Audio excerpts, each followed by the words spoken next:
কৈলাসহরে রাস্তা সংস্কারের দাবিতে আন্দোলনে নামে বামপন্থী ছাত্র যুবারা।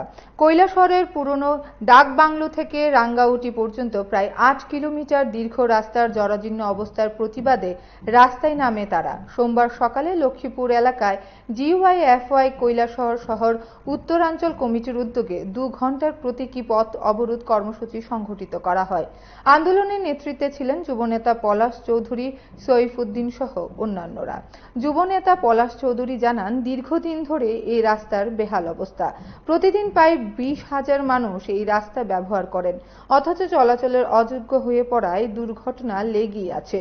শহরের উত্তরাঞ্চলে যাওয়ার জন্য অন্য কোনো বিকল্প পথ নেই। সংবাদ মাধ্যমের মুখোমুখি হয়ে এই বিষয়ে আর কি বলেছেন শুনুন। কৈলাসহর উত্তরাঞ্চল কমিটির উদ্যোগে এবং সিপিআইএম এর সহযোগিতায় এলাকার সমস্ত জনগণ এবং বামপন্থী ছাত্র যুবদেরকে নিয়ে আজকে ২ ঘন্টার জন্য এখানে গণ অবস্থানে মিলিত হয়েছি।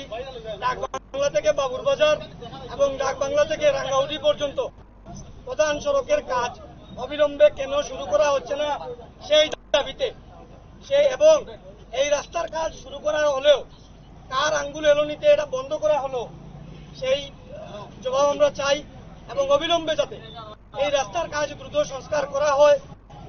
কারণ সামনে পুজো আসছে, এই পুজোর সময়ে এই এলাকার মানুষের যাতায়াতের জন্য অনেক প্রবলেম হয়, অনেক অসুবিধা হয়।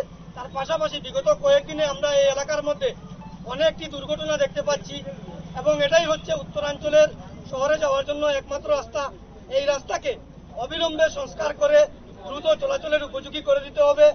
আজকে আমরা এখানে ২ ঘন্টার গণ অবস্থানে বসেছি জিওয়াইএফআই উত্তরাঞ্চল কমিটির উদ্যোগে।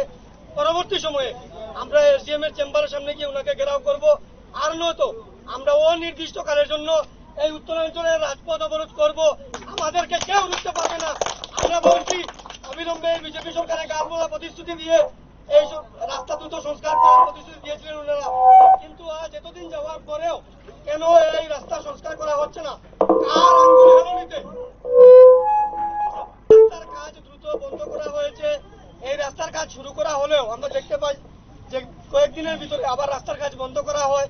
আমরা কর্তৃপক্ষের কাছে জবাব চাই এবং আমরা এলাকার সমস্ত জনগণের কাছ থেকে এই দাবি রাখছি ত্রিপুরা সরকারের কাছে এবং এলাকার কর্তৃপক্ষের কাছে, যাতে অবিলম্বে এই রাস্তা দ্রুত সংস্কার করে আমাদের চলাচলের উপযোগী করে দেওয়া হয়।